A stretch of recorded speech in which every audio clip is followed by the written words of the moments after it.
Welcome back to 7-6 Ground School Check. Today we are going through descent, approach, and traffic pattern procedures in our steam gauge Cessna 172 Sierra model. This is where we bring together everything we've learned: power management, aircraft control, situational awareness, and precise checklist discipline to execute a safe landing every time. As we approach our destination and begin our descent from cruise, we start with proper planning. Here's a simple technique to plan exactly when and how to begin our descent. The 3-6 rule is a quick and easy way to do it. Start with the 3-to-1 ratio. For every 1,000 feet of altitude you need to lose, multiply by 3 to figure out how far out you should start your descent. For example, if you're at 6,000 feet and need to descend to sea level, 6 times 3 equals 18 miles. Then use the 6-1 rule for your descent rate. Multiply your ground speed by 6 to find out your descent rate in feet per minute. For example, if your ground speed is 100 knots, 100 times 6 equals 600 feet per minute. So if you're at 6,000 feet and need to descend at 100 knots, start descending 18 miles out at 600 feet per minute. This method helps you plan a smooth descent, ensuring you reach your destination safely and efficiently. Next, we need to obtain the current weather and airport information. We listen to the ATIS or AWOS for our destination airport. We listen for winds, altimeter setting, active runway, and any NOTAMs or special procedures. San Monica Airport is Reiki Sierra 1451, Voodoo Oscar Bay to wind calm, visibility 10, sailing 1,400 over cap. Temperature 17, dew point 14, altimeter 2, 901. You are on a need, playing starting with 1, rise on the Scottish, use Sierra. We write this information down. Then we contact ATC when required. Since we're flying in controlled airspace, we make our initial call with our position: Santa Monica Tower, Cessna 172 Sierra Papa, 10 miles west, 2,700, with information Sierra, inbound full stop landing. Notice I provided my call sign, position, current altitude, request, and confirmed that I have the current ATIS. This tells ATC exactly what I need and shows I'm prepared, including our distance and direction from the airport, so controllers locate us quickly and manage traffic flow effectively. If you're at an uncontrolled airport, monitor the CTAF, the Common Traffic Advisory Frequency, and make position reports.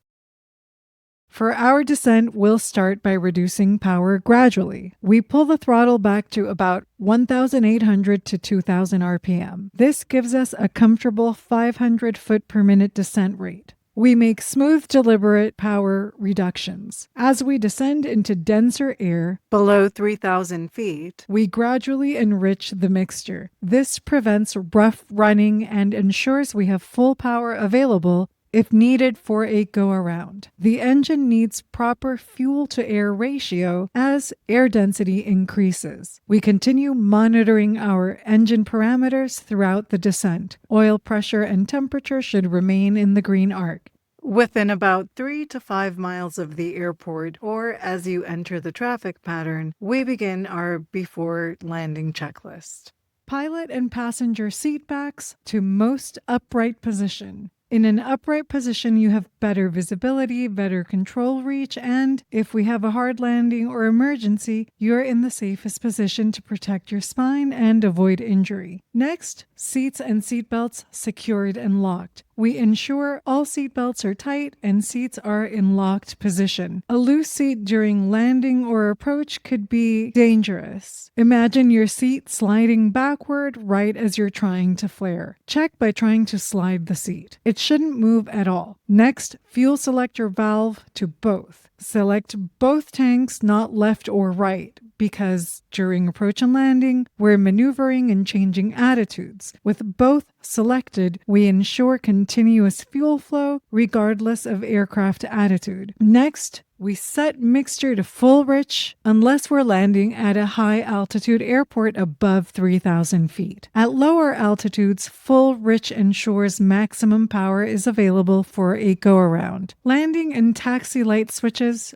on. turn on all exterior lights. This makes us more visible to other aircraft and ground personnel. Even during the day, these lights significantly improve our visibility to others. It's a simple step that could prevent a collision. Before we move on, it's helpful to remember that all these critical steps can be summarized with the C-GUMPS mnemonic. This stands for carb heat, if we had one, which we don't in this fuel-injected airplane.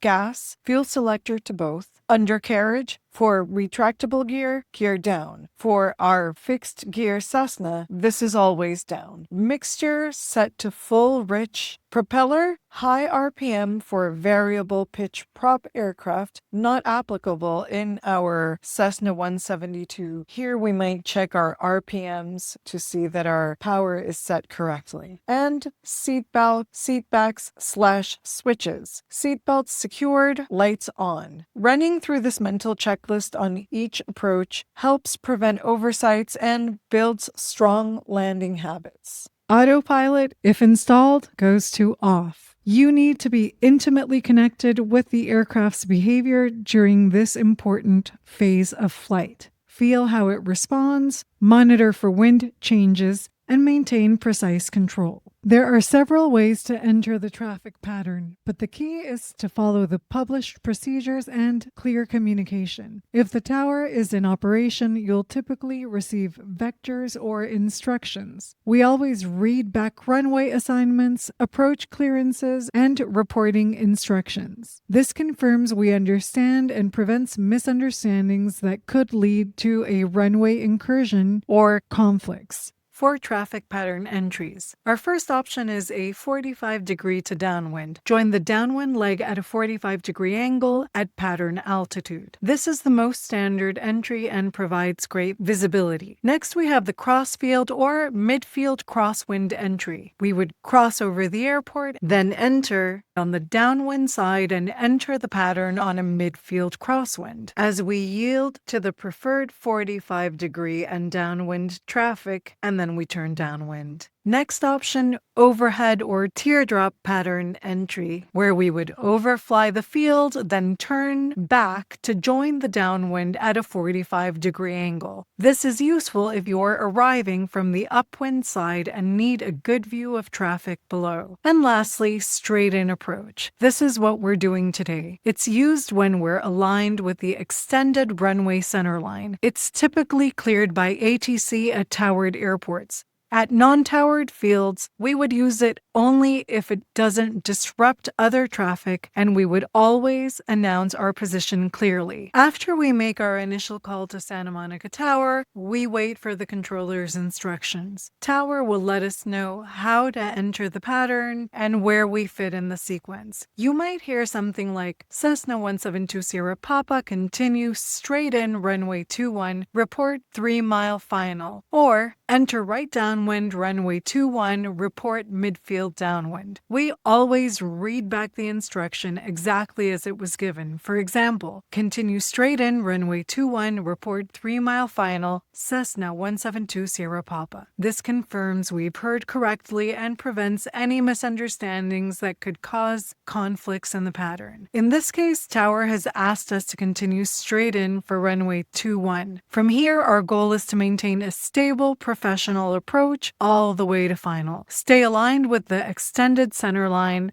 and hold 1,400 feet MSL above sea level, which is the local traffic pattern altitude for single-engine aircraft, until you're about 5 miles out or until Tower clears you to descend. Keep your airspeed around 85 to 90 knots. Continue scanning for other aircraft, especially those joining the pattern from downwind or base, and listen carefully for any updates to sequencing. Santa Monica can be busy, so expect small changes as Tower manages multiple aircraft. At about 5 miles from the runway, begin setting up your approach. Reduce power to 1,800 RPM. Let the airspeed settle below 110 knots indicated airspeed, and set 10 degrees of flaps.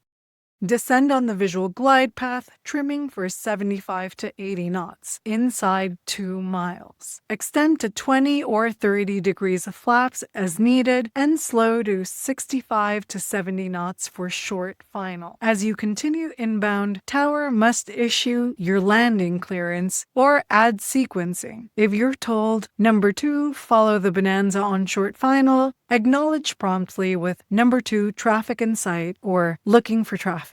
Always confirm that you have the correct airplane visually before turning final. If you reach short final and still haven't been cleared to land, keep flying the approach but do not touch down. When in doubt, simply confirm. Santa Monica Tower, Cessna 172 Sierra Papa, short final runway 21, confirm, clear to land. At this point, you're stable, configured, and aligned for touchdown. In the next lesson, we'll go through the landing itself and how to manage the flare, maintain center line control, and handle your rollout like a pro. That completes our descent planning, pattern entry, and before landing checklist. Load these scenarios into your simulator lab, practice each power change, call out, and checklist flow until they're second nature. If you don't have a simulator, you can chair fly the same exact scenarios. And speaking of chair flying, I'm considering creating premium guided chair flying sessions where I walk you through specific scenarios step by step, just like we covered today, but with even more in-depth and personalization. These would be exclusive sessions available only to my community members, covering emergency procedures, complex approaches, weather scenarios, and advanced techniques that go beyond what I can share on YouTube.